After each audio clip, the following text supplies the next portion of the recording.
Thank you for watching the Tank Museum's YouTube channel, and don't forget to subscribe.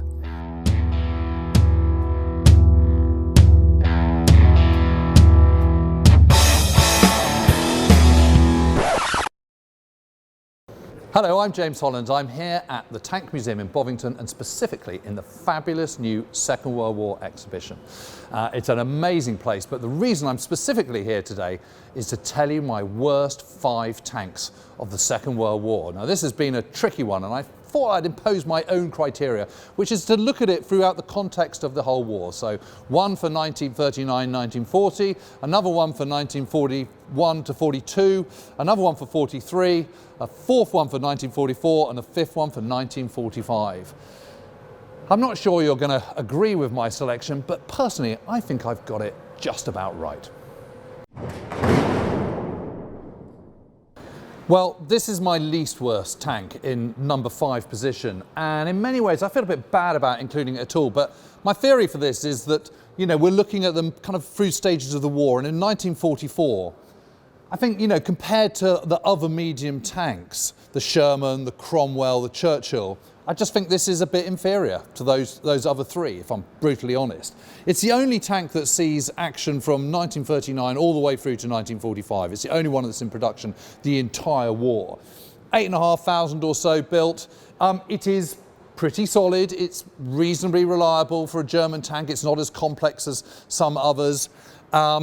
It gets upgraded throughout the war with, you know, you can see these little sort of side bits of extra armour on and so on and so forth. Gets upgunned as well. This one's got a 75mm alongside.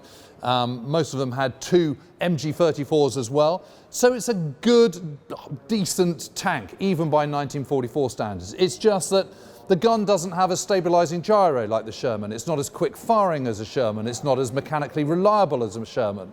It doesn't have the armour of a Churchill tank or the versatility of a Churchill tank.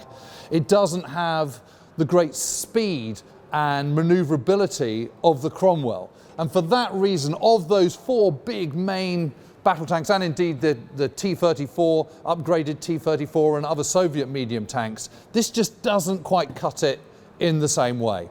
And so that's why this is on the bottom of my list in my worst tanks of Second World War.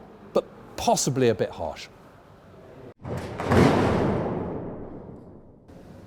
Well, I've got to say that it was a toss-up for 4th place between this one, the Hargo, the Japanese Hargo, and the Italian M14, M41, but I've edged this just ahead of the Italian version, although really not a lot in it. I mean, when this was first designed in 1933, 1934, and when it first went into production in 1936, this was a pretty okay tank. I mean, it's light, it's only a little bit over 7 tons, it's a 3-man crew, but you know, for mid-1930s it was okay. And when it first went into action properly in 1938 in China, it was the thing. It was an infantry support tank, and it was pretty good. Like a lot of Japanese stuff at the very start of the war, 1939, 1940, 41, you know, they had quite a lot of good kit.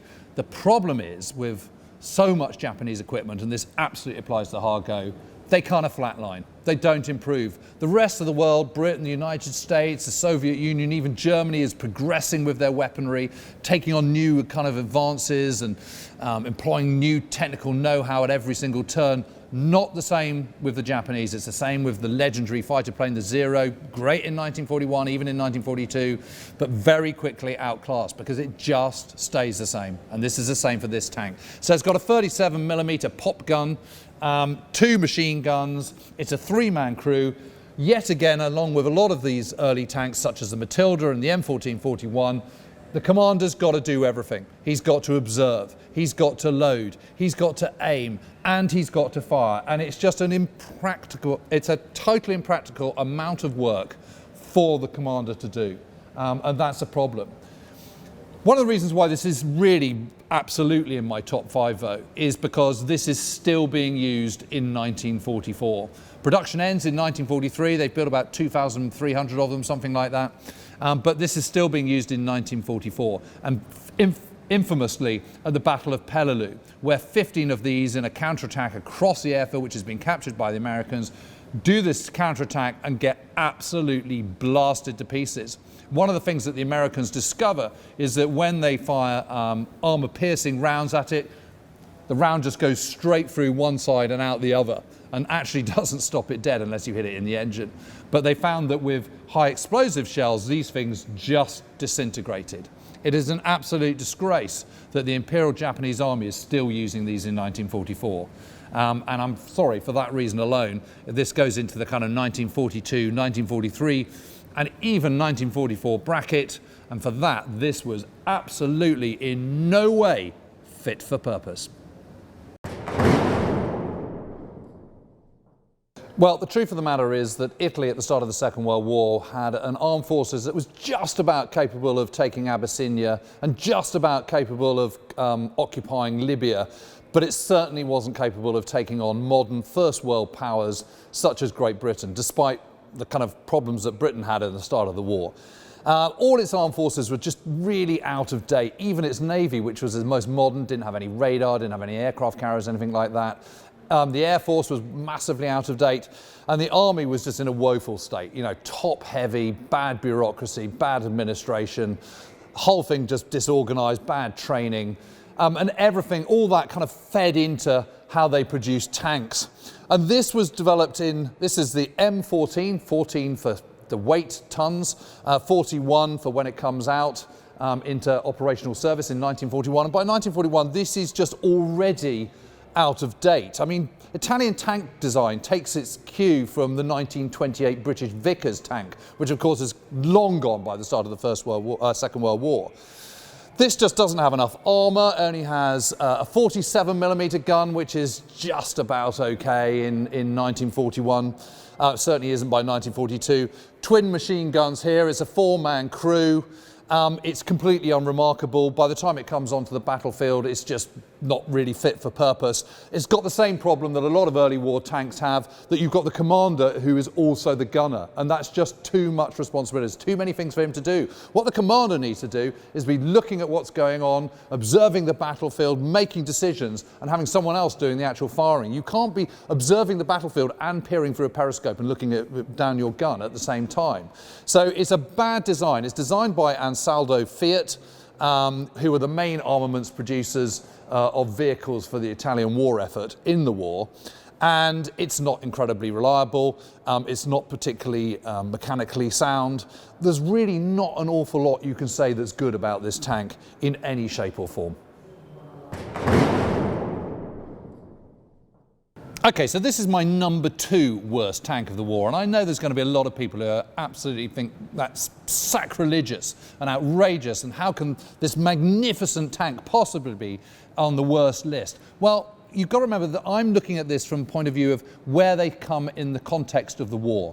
And this one was produced in 1943, most of them were produced in 1944, 112 of these were produced in 1945, amidst the ruins of the Reich and the very end of the Second World War in Europe. And this is just completely ill-suited to the German needs at that time. Yes, it's absolutely enormous. Yes, it's incredibly terrifying if you come up against it. It's got an enormous gun. It's got 180 millimeters of frontal armour. It's got massive, big tracks. It really is an absolute giant. But it's incredibly complex. Very, very difficult to build, to maintain, incredibly costly. It operates at half a gallon per mile, or around 5 kilometers per litre, if you want to go metric, which is not very much, particularly when the Germans don't have any fuel or hardly any oil whatsoever. It's mechanically unreliable, very unreliable to start off with, because like a lot of German things in the second half of the war, they were kind of sort of hurried and hustled into production. And this is great when it's working, and when you've got plenty of fuel, you've got plenty of ammunition, and you've got crew that know how to operate this thing. You know, when you've got an incredibly complex piece of machinery, you need the backup behind it. You need the maintenance units. You need people who can understand how to take these things to pieces. Because it's so big, because it weighs nearly 70 tons, it needs incredibly complex and hard and tough and heavy-duty maintenance equipment too, hoists to pull things apart, to lift out engines and so on. You just don't have those in the field, in the German army in 1944, second half of 1944, when this first sees operational action in Normandy, right through to the end of the war. That just isn't there. So This looks good on paper, but in practice, it's an absolute turkey.